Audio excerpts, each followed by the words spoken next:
రాప్తాడు నియోజకవర్గంలో ఒక హత్య జరిగింది. దానికి బాధ్యులు ఎవరు? పరిటాల సునీత బంధువులు. అంతకు ముందు రోజు పరిటాల శ్రీరామ్ అక్కడికి వచ్చి హంతకుల ఇళ్లలో సమావేశం ఏర్పాటు చేసుకున్నాడు. 120 ఎందుకు వర్తించదు? కుట్ర జరిగిందని ఎందుకు వర్తించదు? ఎందుకు వారి పరిటాల శ్రీరామ్ పైన కేసు ఎందుకు పెట్టరు? మళ్ళీ మరుసటి రోజు దేశాలు వదిలిపెట్టి పారిపోయినారు వాళ్ళు. వాళ్ళ మీద కేసు ఎందుకు నమోదు చేయరు? దీన్ని ప్రశ్నించే వాళ్ళ మీద కేసులు నమోదు చేస్తారా? నాన్ బెయిలబుల్ కేసులతో పాటు బెయిలబుల్ సెక్షన్స్ అంటే 7 years ఇంప్రిజన్మెంట్ బిలో ఉన్నదానికి స్టేషన్ బెయిల్ ఇవ్వాలా? ఇదే హైకోర్టు ఆర్డర్ ఇచ్చింది. హైకోర్టు 41A నోటీస్ ఇవ్వమని ఆదేశాలు ఇస్తే హైకోర్టు హెచ్చరించింది. ప్రకాష్ రెడ్డి విచారణకు సహకరించకపోతే చర్యలు తీసుకోండి అని ఇచ్చింది. ఒక మీడియా లాక్కురమ్మనేది ఇంకో మీడియా. ఏందా బొంగు లాక్కొచ్చేది? హైకోర్టు ఏం చెప్పింది? అక్కడ ఉన్నటువంటి పబ్లిక్ ప్రాసిక్యూటరు, సార్ మాకు సంబంధించినటువంటి నిందితుడు విచారణకు సహకరించకపోతే మేము ఏం చేయాలంటే do as per your rules, మీకున్నటువంటి పోలీస్ గైడ్ లైన్స్ ప్రకారం చేయమని చెప్పారు. మీరు అది 41A నోటీస్ ఇచ్చింది అనేది పక్కన పెట్టి మీకు ఏం కావాలో అది మీరు రాసుకుంటున్నారు. ప్రజలు గమనిస్తూ ఉన్నారు. చంద్రబాబు నాయుడు గారు వచ్చిన తర్వాత ఈ రాష్ట్రంలో లా అండ్ ఆర్డర్ లేదు. అనంతపురం జిల్లాలో హత్యా రాజకీయాలు, దోపిడీలు, దుర్మార్గాలు, దౌర్జన్యాలు జరుగుతూ ఉన్నాయి. ప్రజల్ని మోసం చేసి అధికారంలోకి వచ్చారు. వందల హామీలు ఇచ్చారు. ఇంటింటికి లక్షల రూపాయలు, నీకు 15,000, నీకు 15,000, నీకు 15,000, నీకు 18,000 అనే రకంగా తప్పుడు కూతల హామీలు నమ్మి మోసపోయిన ప్రజలు వెనక్కి తిరుగుకుంటున్నారు, తిరగబడుతూ ఉన్నారు. అందులో భాగంగా లింగమయ్య హత్య జరిగింది. లింగమయ్య హత్య జరిగితే ప్రజలు తిరగబడినారు. జగన్మోహన్ రెడ్డి గారు వచ్చినప్పుడు మీరు కంట్రోల్ చేయలే. వైఫల్యం పోలీసులది. అంటే బ్యారికేడ్ల భద్రత విషయంలో ముందు రోజు ఇచ్చిన సూచనలు మీరు పాటించలేదని I'm not on record. Helipad ఏర్పాటు విషయంగా కానీ, హెలికాప్టర్ ల్యాండింగ్ విషయంగా కానీ పర్మిషన్ అడిగింది నేను కాదు, అనుమతి ఇచ్చి నా అడ్రస్ చేసింది నాకు కాదు. హెలిప్యాడ్ లోపలికి పలానా వాళ్ళని అనుమతించమని అడిగింది నేను కాదు.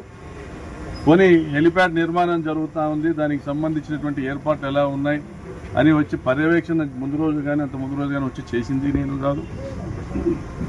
పోలీస్ డిపార్ట్మెంటు బ్యారికేడ్ల చుట్టూ వచ్చేటువంటి జనాలను అసెస్ చేసుకుని, అంచనా వేసుకుని ఎన్ని వేల మంది వస్తారన్నటువంటి ఒక ఇంటెలిజెన్స్ లేదా ఎస్బీ వారి నివేదిక ఆధారంగా అంచనా వేసుకుని భద్రతా సిబ్బందిని బ్యారికేడ్ చుట్టూ మోహరించి ప్రజలు బ్యారికేడ్లు దాటి రాకోకుండా అడ్డుకోవాల్సినటువంటి బాధ్యత పోలీసు వారిది.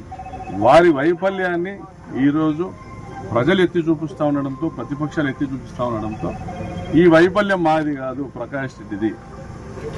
అంటే అక్కడ బ్యారికేడ్లు బలంగా స్టీల్ బ్యారికేడ్స్ వేయించినప్పటికీను, స్టీల్ బ్యారికేడ్స్తో పాటు మామూలుగా జగన్ గారి ప్రోగ్రాంలో ఏర్పాటు చేసేటువంటి కర్రలు, గుంజలు నాటించినప్పటికీ కూడా అవి బలహీనంగా ఉన్నాయి కాబట్టి వాళ్ళు చుచ్చుకొని వచ్చారని నెపం నెట్టేటువంటి ప్రయత్నం చేస్తారు.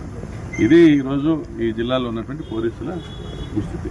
అంటే ఈ హెలికాప్టర్ వైపు దూసుకెళ్తుంటే కార్యకర్తలు కనీసం వారించకపోగా పోలీసుల మీద మీరు ఆగ్రహం వ్యక్తం చేశారు. మీరు చూశారా? మీడియాలో మీరు గమనించలేదా? నేను పోలీస్ డిపార్ట్మెంట్ వాళ్ళు మాకు మైక్ ఇచ్చి, డిఎస్పీ గారు మైక్ ఇచ్చి కంట్రోల్ చేయమంటే నేను మైక్లో మాట్లాడి కంట్రోల్ చేస్తూ ప్రజలు ఎవరు చొచ్చుకొని పోవద్దండి, రోడ్ల మీదే నేను రోడ్డు మీదే కూర్చుంటాను, మీరు ఇక్కడే కూర్చోండి దాదాపు అరగంట పాటు నేను ప్రజల్ని కంట్రోల్ చేయడం జరిగింది. లోపలికి బ్యారికేడ్స్ లోపలికి వెళ్ళినప్పుడు కూడా చుట్టూ తిరుగుతూ బ్యారికేడ్స్ తోయకండి, మీరు అటువైపు ఉండండి, మీరు హెలిప్యాడ్ మీదికి వస్తే మన నాయకుడు ల్యాండింగ్ అవ్వడం కష్టం అవుతుంది అని చెప్పడం. మా లీడర్ రావాలా, బాధిత లింగమయ్య కుటుంబాన్ని పరామర్శించాలి. ఇక్కడ మీరు మాట్లాడుతున్న మీడియా, ఈటీవీ కావచ్చు, ఏబిఎన్ కావచ్చు, TV5 కావచ్చు, మరి మీరందరూ కూడా లింగమయ్య హత్య జరిగిందనే విషయం మర్చిపోయేటట్లుగా ప్రచారం చేస్తున్నారు. అక్కడ ఏదో పోలీసు వైఫల్యము, లింగమయ్య హత్య వెనుక ఉన్నటువంటి దుర్మార్గుల గురించి మాట్లాడరు. లింగమయ్య హంతకుల్ని పట్టుకోవడంలో పోలీసుల ఇన్వెస్టిగేషన్ విఫలమైందని మాట్లాడరు. అసలు ఒక మనిషి ప్రాణానికి లెక్కే లేదు మీ మీడియాకి. మరి మీరంతా హెలికాప్టర్ బ్యారికేడ్లు బలహీనంగా ఉన్నాయి, ప్రకాష్ రెడ్డి మీద అరెస్ట్ చేయాలా, ప్రకాష్ రెడ్డి అక్కడ తిరుగుతాను ఇక్కడ. ఏమి సమాజం ఇది? సిగ్గు అనిపించట్లా? ఏం సమాజం ఇది?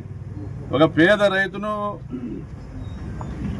అగ్రకుల అహంకారంతో, దురహంకారంతో హత్య చేస్తే దాన్ని ఖండించాల్సినటువంటి మీడియా ఏం బాధ్యత వహిస్తా ఉంది? ఎంత మేరకు బాధ్యతగా మీరు ఈరోజు మాట్లాడుతూ ఉన్నారు. అసలు లింగమయ్య హత్యలందరూ మర్చిపోయి, లింగమయ్య హంతకుల్ని అరెస్ట్ చేయలేదనే విషయం గురించి మర్చిపోయి, ఈ హెలికాప్టర్ ల్యాండింగ్ జరిగేటప్పుడు జనం చొచ్చుకొని వచ్చారు, పొరపాటున ఏమైనా జరిగింటే జగన్ గారి ప్రాణాలకు ముప్పు జరిగేదనేటువంటి విషయం మర్చిపోయే విధంగా, అంటే ఈ హంతకులకు దోహదపడే విధంగా ఈ ETV, ABN, NTV, TV9, TV5 మీరు చేస్తున్న చర్యలు ఏం మెసేజ్ ఇవ్వదలుచుకున్నారు ఈ రాష్ట్ర ప్రజలకి నేను ప్రశ్నిస్తాను. ప్రకాష్, నువ్వు కానీ, నువ్వు ఈ పక్కన ఉన్న వాళ్ళు కానీ, నువ్వు చెప్పే దాంట్లోకి చప్పట్లు కొట్టి నీ పక్కన పల్లికిలు ఇచ్చేవాళ్ళు కానీ, దగ్గరలో ఒక రోజు వస్తుంది, గుండెలు బాదుకొని పొరలాడి ఏడ్చే రోజు తీసుకొస్తా. ఆ రోజు అనుకుంటావు ఎందుకురా నేను మాట్లాడింది ఆయన గురించి ఒక్క మాట కూడా, నోరు మూసుకొని ఉంటే బాగుండేది నాకు అనే పరిస్థితికి నీకు తీసుకొస్తా అనే విషయాన్ని నీకు కానీ నీ చుట్టుపక్కల ఉన్న వాళ్ళకి ఒకసారి నీకు హెచ్చరిస్తున్నా.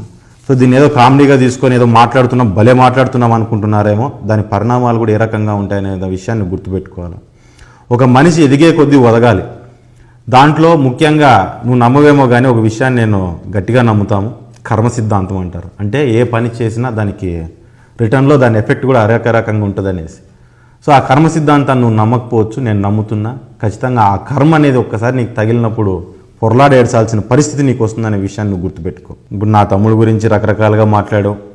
దాంట్లో ప్రోస్త్ అని చెప్పి మా బావ, అంటే మా చెల్లి వాళ్ళ హస్బెండ్ వాళ్ళు, ఆయన ఒకటే కదా, ఆయనతో పాటు ఓ 4-5 పార్ట్నర్స్ కలిపి పాపం వాళ్ళు ఒక చిన్నగా ఏదో బెంగళూరులో స్టార్ట్ చేసుకొని ఈరోజు ఒక 10-15 ఫ్రాంచైజీలకు వెళ్ళిపోయి వాళ్ళు ఏదో వాళ్ళ కష్టం వాళ్ళు పడుతూ వాళ్ళు చేసుకుంటూ పోతున్నారు. క్లబ్బుల్లో ఏం దొరుకుతాయో తెలుసా, వేరే ఏవో దొరుకుతాయనే టైప్లో మాట్లాడుతున్నావు. పాపం నువ్వు ఎటువంటి క్లబ్బులు పబ్బులకు వెళ్ళావో నాకు తెలియదు.